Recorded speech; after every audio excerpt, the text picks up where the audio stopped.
लाडकी बहीण योजनेच्या एका अत्यंत महत्त्वाच्या आणि तातडीच्या अपडेट्सचं हे खास विश्लेषण आहे. थेट सुरू करूया. सध्या लाभार्थ्यांमध्ये एक मोठा प्रश्न फिरतोय. ऑफलाईन केवायसी खरंच सुरू झालीये का? यामुळे खूपच गोंधळ उडालाय. या योजनेची व्याप्ती बघा. सुरुवातीला तब्बल 2 कोटींपेक्षा जास्त महिलांनी यात नोंदणी केली होती. पण धक्कादायक बाब म्हणजे केवायसीमधील चुकांमुळे अलीकडेच तब्बल 70 लाखांहून अधिक महिला थेट अपात्र ठरल्यात.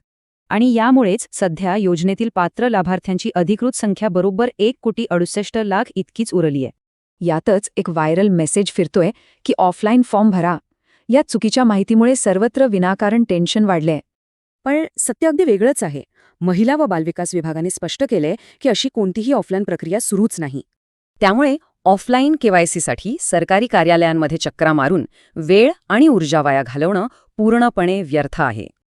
आता इथे अपात्र ठरलेल्या आणि पूर्ण पात्र असूनही केवळ निधीची वाट पाहणाऱ्या महिलांमधला फरक समजून घेणं महत्वाचं आहे.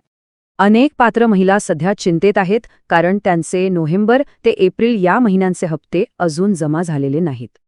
पण घाबरू नका. शासनाने स्पष्ट केलंय की हा विलंब केवळ तांत्रिक अडचणींमुळे असून निधी वाटप वेगाने सुरू आहे.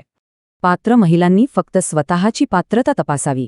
अफवांवर विश्वास न ठेवता सिस्टीमद्वारे पैसे जमा होण्याची संयमाने वाट पाहावी. आता त्या महिलांचा विचार करूया ज्यांना केवायसी कागदपत्रामधील त्रुटींमुळे या योजनेतून अधिकृतपणे बाहेर करण्यात आले. अशा महिला अपात्रतेचे कारण ऑनलाईन नक्कीच तपासू शकतात, पण सध्या ऑफलाईन फॉर्म भरून काहीही उपयोग होणार नाही. अधिकृत माहितीनुसार अपात्र ठरलेल्या अर्जदारांना केवायसी दुरुस्तीसाठी थेट जून 2026 नंतरपर्यंत वाट पाहावी लागणार आहे. वेळ आणि मनस्ताप वाचवायचा असेल तर या अधिकृत सूचनांचा गोषवारा सर्वांनी कायम लक्षात ठेवणं अत्यंत गरजेचं आहे. योजनेचा खरा लाभ मिळवण्यासाठी व्हॉट्सअपवरच्या अफवांना बळी पडण्यापेक्षा अधिकृत आणि सत्य माहितीची संयमाने वाट पाहणं केव्हाही चांगलंच.